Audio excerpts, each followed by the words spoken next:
우찌무라 간조 전집 제9권 제28부 근대인 두 번째 녹음 제29부 사제 첫 번째 녹음. 기도드리고 녹음하겠습니다. 주님의 은혜를 진심으로 감사드립니다. 우찌무라 간조 선생님의 평생에 걸친 여러 가지 부분에서의 책들, 여러 가지 방면에서의 그의 연구, 관찰, 깨달음, 질문, 실험에 관한 여러 가지 내용들을 읽을 수 있는 것을 감사드립니다.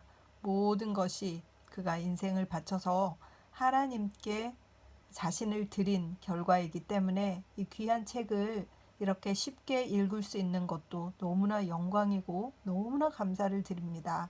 하나님 아버지, 이 귀한 내용을 읽어서 유튜브에 녹음을 올리고 있습니다. 이 귀한 내용이 어느 한 분의 형제나 어느 한 분의 자매의 삶에, 그들의 신앙 생활에 도움이 되고 그들에게도 제가 느끼는 감정으로 같은 깨달음이 있으면 좋겠습니다. 주님 은혜를 베풀어 주시어서 꼭 그런 형제 자매가 생겨서 하나님께서 기뻐하시는 리딩이 될 수 있도록 인도하여 주시옵소서. 감사드리며 고마우신 우리 주 그리스도 예수님 이름 받들어 기도드립니다. 아멘. 근대인 2부 읽겠습니다. 근대인의 사랑과 기독교 신자의 사랑. 재미있는 것은 근대인이다. 나는 큰 흥미를 갖고 그들의 습성과 사상을 연구 중이다. 이것은 물론 결코 기분 좋은 연구는 아니다. 그러나 연구는 연구다. 연구에는 흥미가 따르게 마련이다. 마치 자연물을 연구하면 흥미가 솟는 것과 마찬가지다. 냉정하게 근대인을 연구하면 배우는 바가 참 많다. 특히 재미있는 것은 근대인의 사랑의 관념이다. 그들도 기독교 신자를 본받아서 사랑을 강조한다. 그러나 그 사랑이란 참으로 이상한 사랑이다. 첫째로 근대인의 사랑은 사랑하는 것이 아니라 사랑을 받는 일이다. 그러므로 그들에게 사랑을 일러주면 그들은 참으로 그렇다. 그와 같이 나를 사랑해 달라고 한다. 그러다가 사랑을 받지 못하면 그들은 화를 낸다. 그들은 사랑은 사랑하는 것이지 액티브라고 써 있어요. 사랑받는 것, 패시브이 아님을 모른다. 그러나 그들이 그렇게 말하는 것은 당연하다. 근대인이란 다른 게 아니라 큰 망난이다. 그들은 길들이지 아니한 순말 같은 자다. 그들은 인간에게는 큰 의무라는 속박이 있는 줄 모른다. 기독교 신자는 사랑을 최고의 의무로 본다. 그러나 근대인에게 있어서는 의무로서의 사랑이라는 말 따위는 자기 모순의 절정이다. 이 점에 있어서 기독교 신자는 근대인을 알 수 없고 근대인은 기독교 신자를 알 수 없다. 기독교 신자의 사랑은 원래 하나님께 대한 사랑이다. 먼저 하나님을 사랑하고 그 다음에 사람을 사랑하라는 것이다. 근대인의 사랑은 전혀 이것과 딴판이다.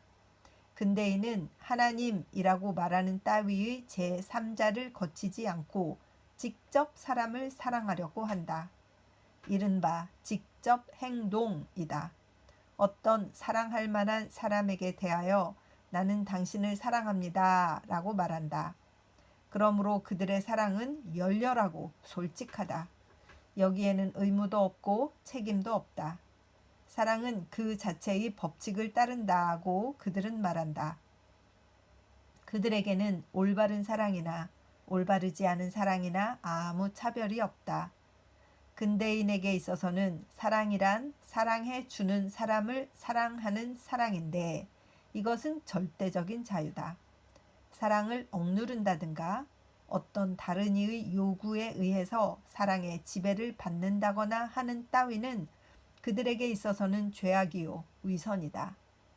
아무한테서도 지배를 받지 않는 사랑, 그들은 이를 일컬어 순수한 사랑이라고 한다. 이것은 일찍이 들어본 적이 없는 사랑인데 근대인은 도리어 그 새로운 맛을 자랑한다. 특히 주목할 만한 점은 근대인의 사랑은 여성에게 대한 사랑이라는 사실이다. 그들의 사랑은 하나님에게 대한 사랑이 아닌 것은 물론 국가에 대한, 인류에 대한, 동포에 대한 사랑도 아니다. 한마디로 말하면 근대인의 사랑은 연애다. 이는 인간만이 가진 사랑이 아니라 새나 짐승에게도 있는 사랑이다. 그런데 근대인은 이 사랑, 즉 연애를 지상선으로 본다. 그렇기 때문에 그들은 소크라테스처럼 정의를 사랑하는 사랑으로 불타오르지는 않는다. 또는 단테나 밀턴처럼 국가에 대한 사랑도 열렬하지 못하다. 근대인은 모두 다른 일에 있어서도 지극히 냉담하면서도 오직 연애에 대해서만은 열렬하다. 정의가 짓밟혀도 태연하고 국가가 바야흐로 멸망의 위기에 놓여 있어도 슬퍼하는 기색이 없고 스승이나 친구가 모욕을 당해도 화낼 줄 모른다. 그러다가도 그들의 연애가 방해를 당하거나 하는 날이면 그들의 분노는 화산처럼 폭발한다. 그들은 그들의 연애를 위해서는 만사를 희생해도 아까워하는 기색이 없다. 그들은 자기가 사랑하는 여성을 위해 주는 것으로 인생 최대의 가치를 삼는다. 애국자는 국가를 위해서 죽고, 철학자는 진리를 위해 죽고, 기독교 신자는 신앙을 위해 죽는다. 그러나 근대인은 자기가 사랑하는 여성을 위해서 혹은 그녀와 함께 죽는 것으로서 인생의 목적을 달성한 것으로 믿고 있다. 그리고 근대인의 특징은 국가와 철학과 종교를 총동원해서 연애를 변호, 입증, 권장하는 데 있다. 그들의 인생관에는 손톱만큼도 자기 모순이 없다. 그들의 철학은 완전히 시종일관하고 있다. 내 마음에 맞는 여성인 그녀에게 만족을 주는 것이 인생의 목적이라고 그들은 주장한다. 그보다 더욱 괴상한 것은 근대인의 사랑은 남성이 여성에게 대한 사랑이지 반드시 여성이 남성에게 대한 사랑은 아니라는 사실이다. 보통 사랑은 피차 오고 가는 상호적인 것인데 근대인의 사랑은 일방통행이다. 근대인들 가운데서 여성은 남성에게 절대적인 사랑을 요구하지만 남성은 여성에게 이러한 사랑을 요구하지 않는다. 여성은 남성을 향해서 당신은 내가 다른 남성을 사랑하더라도 기꺼이 그 사랑을 용납할 정도로 깊고 순수하게 나를 사랑해 주셔야 해요.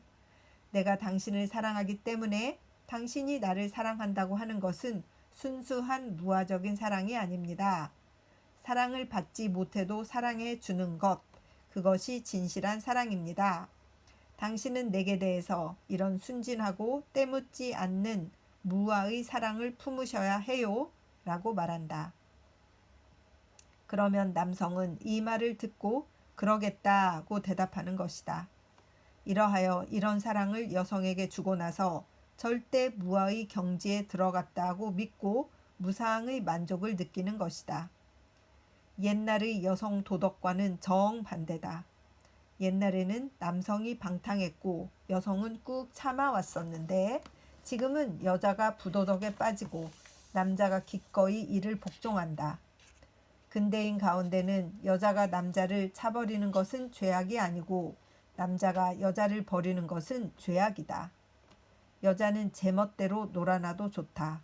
그러나 남자는 끝까지 참고 있어야 된다. 참으로 예언자 예레미야가 예언했던 시대가 된 것이다.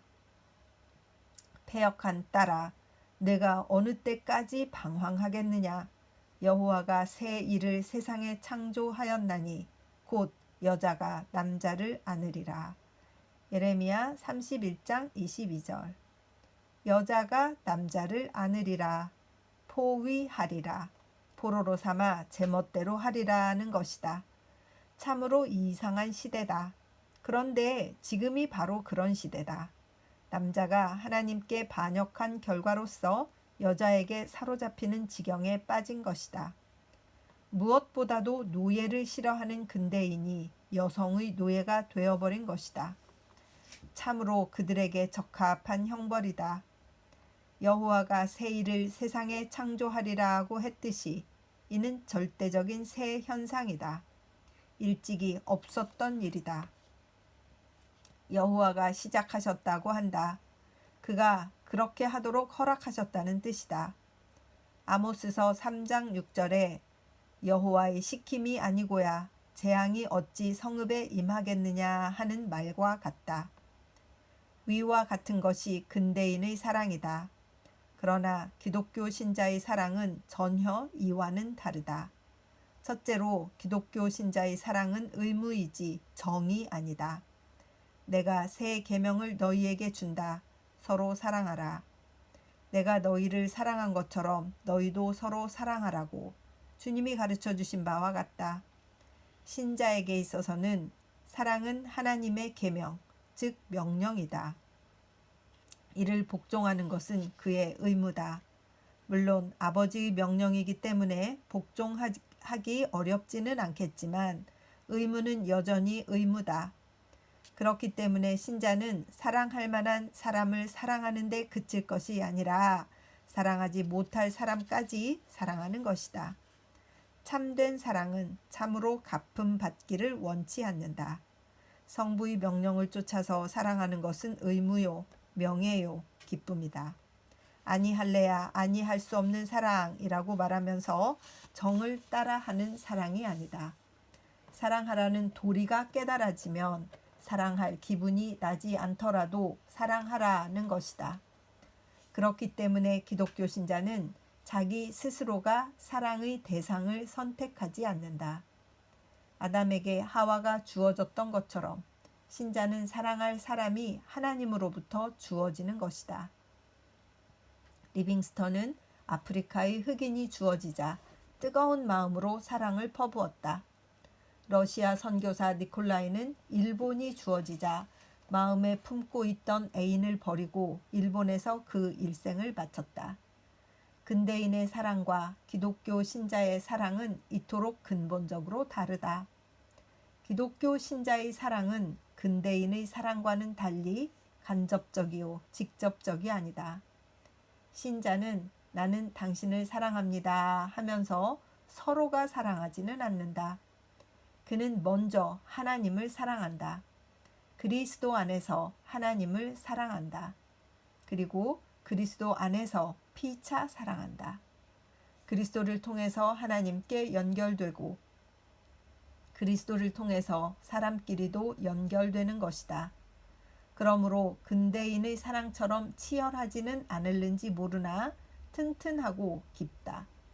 내가 그리스도를 사랑하고 그가 또한 그리스도를 사랑하여 그 사랑으로 서로 연결이 되는 것, 그것이 신자의 사랑이다. 그러므로 사랑이 계속 유지되어 나가는 데 있어 신자에게 무엇보다도 필요한 것은 기도다. 부부가 함께 서로 기도하고 부모와 자식이 서로 함께 기도한다. 그리스도를 중심으로 하여 기도함으로 가정 화목이 이룩되고 유지되어 나간다. 젊은 남녀는 기도로 약혼하고 기도로 결혼하고 기도로 100년 해로의 약속을 온전히 이룬다. 그리고 그리스도를 통한 간접적인 사랑이기 때문에 그것이 차갑고 율법적이고 로맨틱하지 않은 사랑일 것이라고 사람들은 짐작하겠지만 사실은 결코 그렇지 않다. 사랑에 따르는 모든 행복은 이렇게 해서 얻을 수 있는 것이다. 사람들은 꿀같이 달콤한 사랑이란 말을 곧잘 하지만 정말로 항구적이고 꿀보다 더 단 사랑은 그리스도로 말미암아서만 얻을 수 있는 것이다. 직접적이 아니고 간접적이라는 점에 있어서 기독교 신자의 사랑은 근대인의 사랑과는 전혀 다르다. 셋째로, 신자의 사랑은 말할 것도 없이 상대적이다. 남자는 남자로서 여자를 사랑하고 여자는 여자로서 남자를 사랑한다. 그리고 남자는 여자의 머리이기 때문에 지도와 창안의 권리는 남자에게 있지 여자에게 있지 않다. 여자는 남자에게 순종하지 않으면 안 된다고 하는 것은 하나님이 정해주신 질서이지 사람이 정한 법칙이 아니다. 순종할 자에게 순종하는 것은 명예요, 특권이다. 그리고 남자는 신성한 복종을 여자에게서 받아서 그것을 신뢰와 성실로 갚아야 한다. 사라가 아브라함을 그녀의 주인으로 섬겼던 것은 결코 그녀의 수치가 아니다. 이것은 그녀가 마땅히 취할 태도다. 그녀는 이로 인해 하나님의 은혜를 받아 남편과 함께 거룩한 계약의 축복에 참여하였던 것이다. 참된 부부관계에서는 남편은 아내에게서 사랑을 요구할 필요가 없으며 또한 아내도 남편에게 사랑을 강요할 필요가 없다.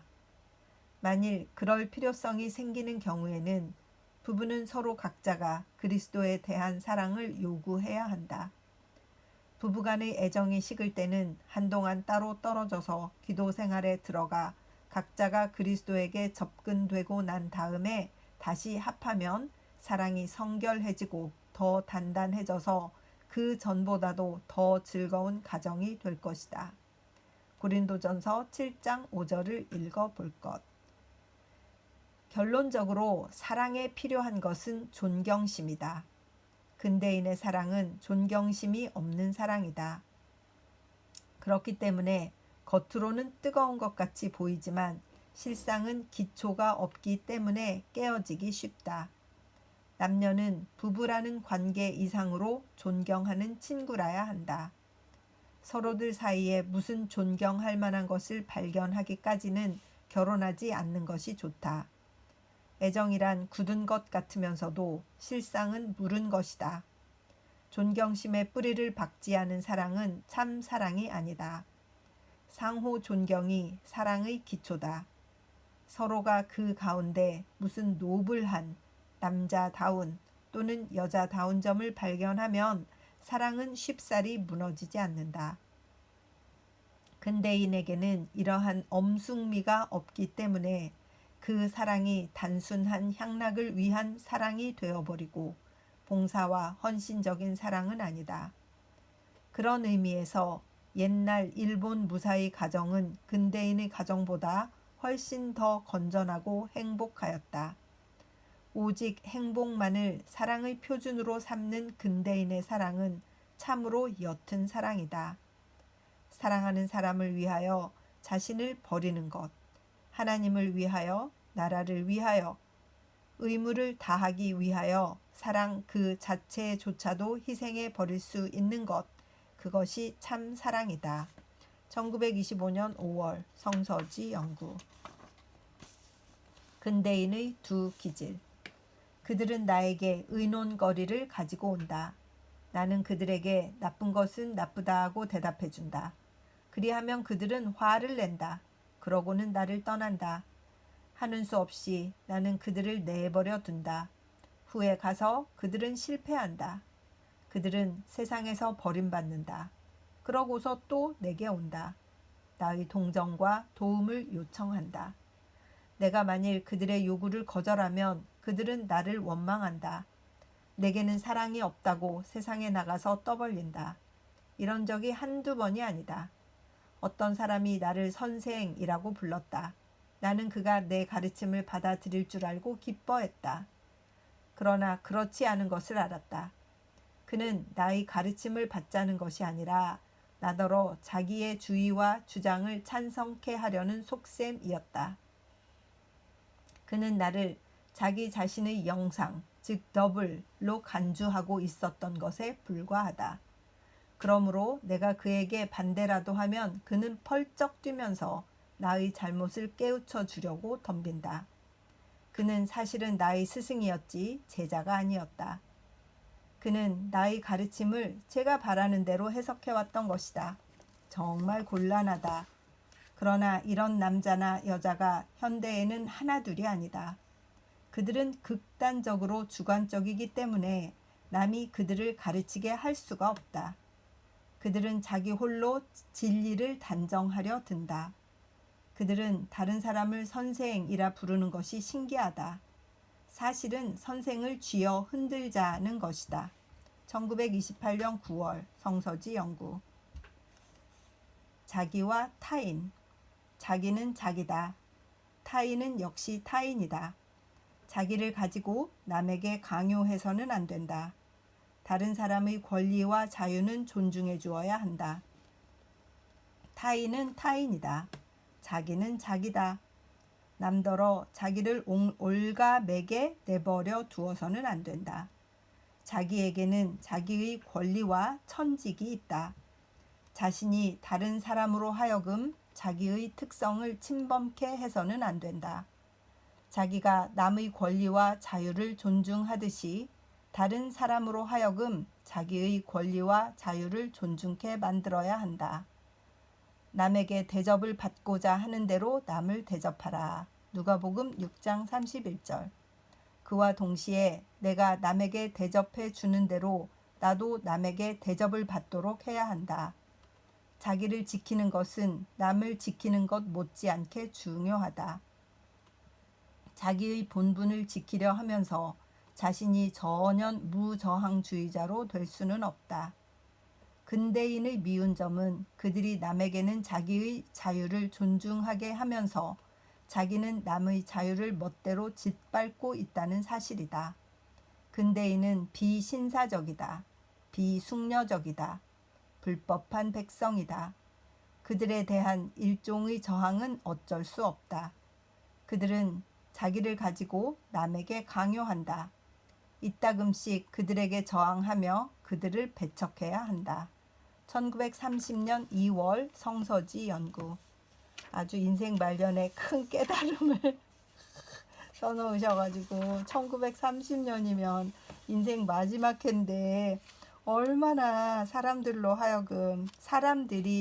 선생님으로 하여금 이런 생각을 많이 하게 했을까. 씁쓸하기도 하고 속상하기도 하고 그러네요. 사제관계에 관하여 나는 사람이 언제까지나 나의 제자로 머물러 있기를 원치 않는다. 그가 내게서 배울 만큼 배웠으면 나에게서 떠나 독립하여 하나님의 그릇으로 활약하기를 바란다. 이것은 나에게 대한 불신이 아니라 도리어 의무이다. 나는 제자를 만들려고 전도하고 있는 것은 아니다. 하나님의 그릇을 만들기 위하여 하나님에게 쓰임을 받고 있는 것이다. 그렇지만 나를 통해서 진리의 도에 들어온 사람이 나를 떠나더라도 나를 적대시하지는 말아주기를 바란다. 나도 한때는 그들에게 필요했던 사람이다. 그러다가 이제는 필요 없다고 해서 그들에게 적대시 당할 까닭은 없다. 나도 역시 영원히 나의 제자에게 속박당하고 있지는 않을 것이다. 아니, 속박당해서는 안 된다. 나도 또한 이 우리에 들지 않은 다른 양들이 있다. 요한복음 10장 16절. 그 양들도 이끌어 드리기 위해서 나는 보내심을 받았다. 영원한 스승은 오직 한 분뿐이다. 그분은 예수 그리스도다. 우리는 그분을 위해서 만났다가 그분을 위해서 헤어질 따름이다. 만나는 것도 그분 때문이요. 헤어지는 것도 그분 때문이다. 그리스도의 교훈에는 영원한 선생이란 자는 없다. 사도 바울이 말한 그대로다. 바울이나 아볼로나 게바나 이 모든 것은 다 너희의 것이다. 그리고 너희는 그리스도의 것이요 그리스도는 하나님의 것이다. 고린도전서 3장 22절 23절. 그리스도를 위해서 만났다가 그리스도를 위해서 헤어졌다가 언젠가는 다시 그리스도 안에서 만나지 않을 수 없을 것이다. 헤어지는 것은 잠깐이다. 이 세상에서다. 요단강 건너편의 빛나는 찬미의 나라에서는 스승은 하나이고 제자는 모두 형제이기 때문에 우리가 거기서 만나면 다시는 이별이 없을 것이다.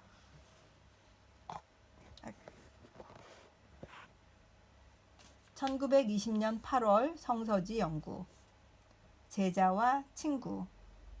나는 오직 한 사람의 스승만 갖고 싶다. 그 나머지는 모두 나의 친구였으면 좋겠다. 제자는 한 사람도 갖고 싶지 않다. 그들이 모두 나의 친구였으면 좋겠다. 가장 귀한 관계는 사제 간의 관계가 아니라 친구의 관계다. 그리스도 자신도 그 제자를 친구라고 불렀다. 누가복음 12장 4절, 요한복음 15장 14절. 그리스도의 제자인 우리들은 모두 피차 친구라야 한다.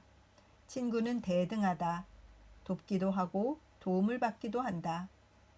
가르쳐 주기도 하고 가르침을 받기도 한다. 친구는 서로가 사랑하며 그 중에 누구를 주로 받들지 않는다. 동양식 사제 관계는 귀한 것이기는 하지만 언젠가는 사라져 없어질 것이다. 영원히 사라지지 않는 것은 그리스도 안에서의 친구이다. 1929년 6월 성서지 연구. 거꾸로 된 사도. 일본인 가운데는 스스로 아무개의 제자라고 말하면서도 그 스승이라는 사람에게 대하여 나에게 이렇게 가르쳐 주십시오 하고 명하는 사람이 적지 않다. 그들은 그렇게 하는 것이 자기가 스승의 스승이 되는 것이라는데 생각이 못 미친다. 스승이 되건 제자가 되건 그것은 그들의 자유다. 그러나 일단 제자로 들어온 이상 스승에게 가르침을 받으려고 해야지 스승을 가르치려고 해서는 안 된다. 그들이 진정 스승의 스승이 되고 싶으면 우선 분명하게 자기는 이 이상 제자가 될 수 없다는 것을 고백하고 그리고 난 다음에 전에 스승으로 모시던 사람을 가르치는 것이 순서이다. 그런데 그렇게 하지는 않고 자기는 여전히 책임이 가벼운 제자의 위치에 있으면서 책임이 중한 스승을 타이르고 가르치려고 한다. 이는 불의라기보다는 오히려 비겁이다. 특히 임금에게라도 간할 것은 간한다는 낡은 동양 도덕은 그들이 근대인이라는 이름을 보아서라도 지금 당장 버려야 한다. 요즘 세상에는 의절도 없고 파문도 없다. 오직 신사도가 있을 뿐이다. 머물러 있든 떠나버리든 그것은 그들의 자유다. 신사적으로 머무르고 신사적으로 떠나면 그것으로 일은 끝나는 것이다. 1924년 4월 성서지 연구. 스승. 스승도 인간이다. 사람들이 나를 선생이라 부른다. 그렇다. 나는 그들 중의 어떤 사람보다 먼저 낫기 때문에 그런 의미에서 나는 정녕 그들의 선생이다. 그러나 그것과는 다른 의미에서 나는 그들의 선생이 아니다. 나는 그들을 향해서 나를 그들의 일생의 모범으로 삼으라고 말할 수는 없다. 나는 그들과 함께 하나님의 도를 따라가려고 하는 사람일 뿐이다. 나는 그들의 친구요, 형제다. 나는 예수가 구원의 주님이신 것 같은 그런 의미의 선생이 될 수 없는 사람이다. 나는 하나님의 그릇이 되어 복음의 말씀을 전파할 수는 있다. 그러나 하나님을 대신해서 사람들을 죄에서 건져줄 수는 없다. 생명은 하나님만이 주관하신다. 내가 아무리 애쓴다고 해도 생명을 사람에게 공급해 주지는 못한다. 다른 말로 바꾸면 내가 아무리 노력한다 해도 사람을 신자로 만들 수는 없다. 그에게 죄를 회개하는 마음을 일으킬 수는 없다. 그에게 성령의 성결을 베풀어 줄 수는 없다. 더욱이 그의 죄를 속하여 그로 하여금 하나님 앞에서 흠도 허물도 없는 사람으로 만들 수는 물론 없다. 내가 사람들의 선생으로 그들을 위해서 할 수 있는 일은 극히 적다. 사람들은 나에게 선생이라고 부르면서 내가 할 수 없는 일을 인간인 내게서 요구해서는 안 된다. 사람은 직접 하나님으로 말미암아 구원을 받는다. 사람에게서 온 것도 아니오 사람을 통해서 된 것도 아니요 예수 그리스도를 죽은 자 가운데서 다시 살리신 하나님 아버지로조차 라고 바울은 말하고 있다. 갈라디아서 1장 1절. 구원이 귀한 것은 이 때문이다. 하나님이 직접 사람에게 베풀어 주시는 것이기 때문이다.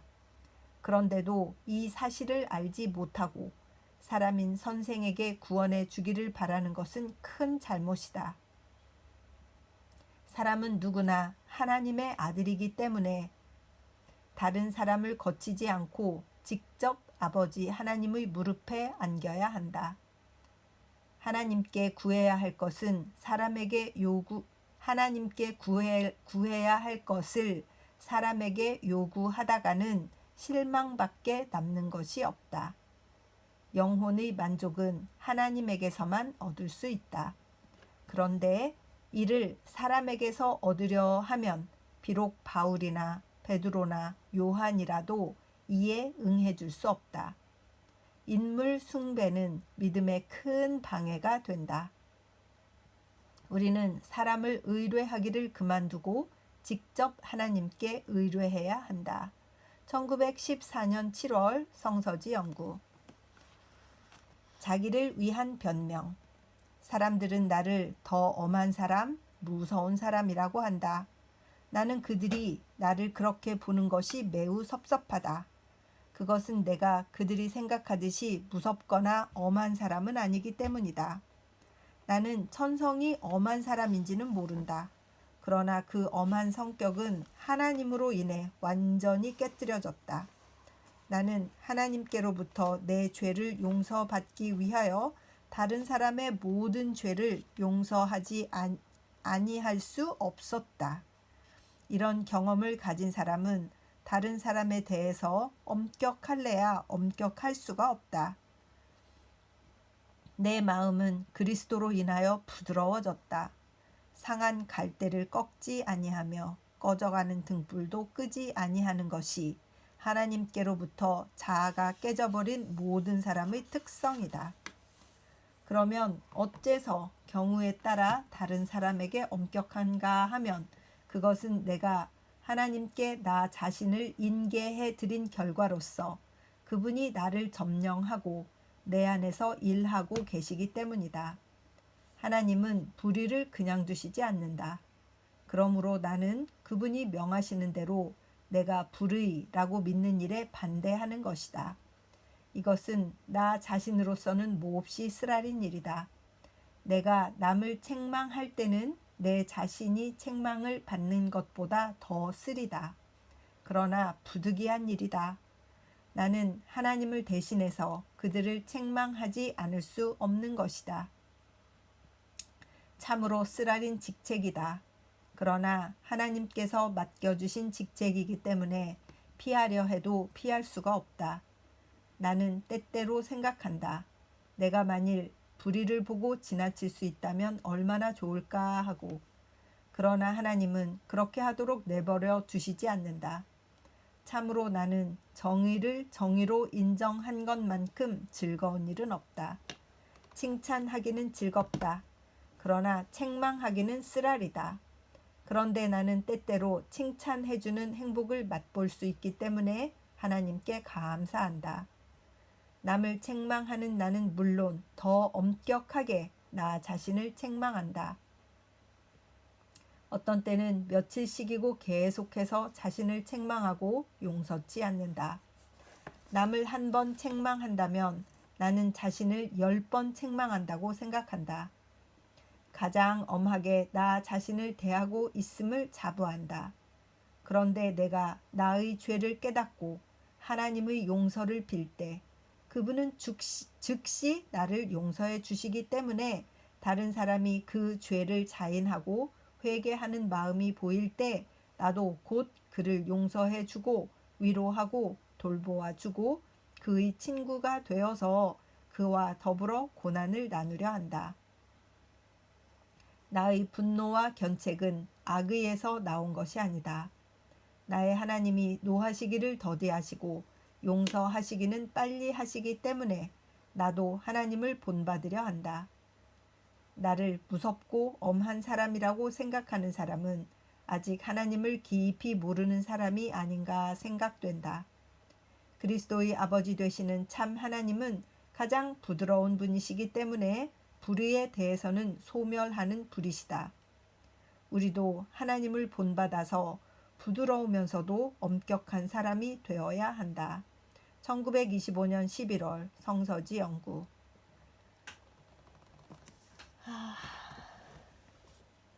참 어려운 삶을 사셨구나 그런 생각이 들고, 가벼운 사람들이 찾아와서 기대하고 찾아와서 자기 기대에 못 미치면 또 다른 데 가서는 욕을 하고, 인간들은 다 이런 것이로구나 이런 생각이 들고, 우찌무라 간조의 진심을 알았던 사람들은 몇 안 되는 것이로구나, 이렇게 평생을 살았어도 그런 것이로구나 이런 생각이 드니까 오히려 위로가 되고, 저 같은 사람은 그냥 이렇게 이 책을 읽는 이 영광만으로도 너무 감사한 일이로구나 이런 생각이 들고, 다른 사람에 대해서, 진정한 사랑에 대해서, 그리스도인으로서의 사랑에 대해서 또 생각하게 되는 그런 리딩이었습니다. 프렌드십이 역시 최고로구나 이런 생각이 들면서 참 그 인간관계에 대해서 생각하게 되는 것 같습니다. 저도 사람들이 까칠하다 하고, 제가 못된 점 하나는 저보다 나이가 많으신 분들도 저에게 반말을 하는 것을 제가 굉장히 싫어해요. 못됐죠. 그리고 저도 저보다 나이가 어린 사람에게 함부로 반말을 하지 않으려고 노력합니다. 그래서 막 상대가 극구 말을 놓으라 막 이렇게 하지 않는 한 늘 존댓말을 쓰고, 또 저보다 몇 살 나이가 많으신 뭐 자매님이나 이런 분들도 뭐 본인이 뭐 말을 막 놓으시면 할 수 없지만, 그러나 또 막 말을 놓으시는 분들을 제가 막 자주 찾아가거나 그러지는 않아요. 별로 그렇게 존경심이 생기지 않기 때문에. 그래서 우리가 서로 주 안에서 친구 같은 자매가 되는 것만이 진정한 이 펠로우십을 유지하는 것이다라고 저는 믿고 있어요. 그런 면이 있는데, 그런 면들이 저는 우찌무라 선생님과 통하는 면이 있다. 기본적으로 그런 생각이 들어서 늘 제가 선생님을 좋아하고 선생님의 글을 읽을 때 큰 위로를 받고, 제가 받는 위로에 대해서는 제가 말로 표현할 수가 없어요. 정말 저의 상처를 다 우지무라 선생님의 글이 저를 위로해 주세요. 말할 수 없이 저는 큰 치료를 받고 있는 기분입니다. 늘 그래요. 읽을 때마다. 그래서 뭐 저와 같은 느낌을 같이 받으시는 분도 있고, 성격이 다 다르니까 아니신 분도 있겠지만 저로서는 그렇다 이런 말씀을 드립니다. 기도드리겠습니다. 주님의 은혜를 진심으로 감사드립니다. 근대인들이 얼마나 이기적이 되고 이상한 방향으로 사랑을 강요하고 이기적이 되어가는가 하는 것에 대한 관찰을 써놓으셨고, 또 제자들과 스승과 그 어떤 관계에 대해서 우리 우찌무라 선생님이 경험하신 것들을 이렇게 써놓으신 글을 읽었습니다. 지금도 우리가 모두 민주주의다 하면서 자신에게 집중되어 있는 게 너무 많다라는 생각이 들어서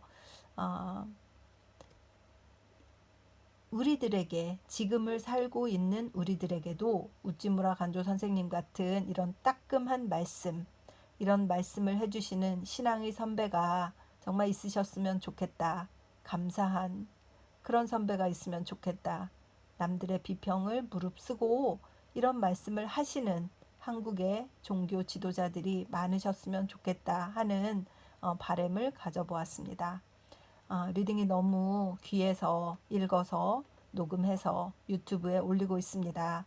저는 한 글자 한 글자 우찌무라 간조의 전집을 읽는 영광을 제 평생에 처음 가졌고, 이것으로 인해서 너무 많은 은혜를 받았습니다. 하나님 아버지, 리딩을 들으시는 한 분의 형제나 한 분의 자매가 저와 같은 위로를 받을 수 있을까요? 꼭 그런 일이 생길 수 있도록 주여 은혜를 베풀어 주시옵시고 들으시는 분들을 축복하여 주시옵소서. 감사드리며 고마우신 우리 주 그리스도 예수님 이름 받들어 기도드립니다. 아멘. 사랑하고 축복합니다.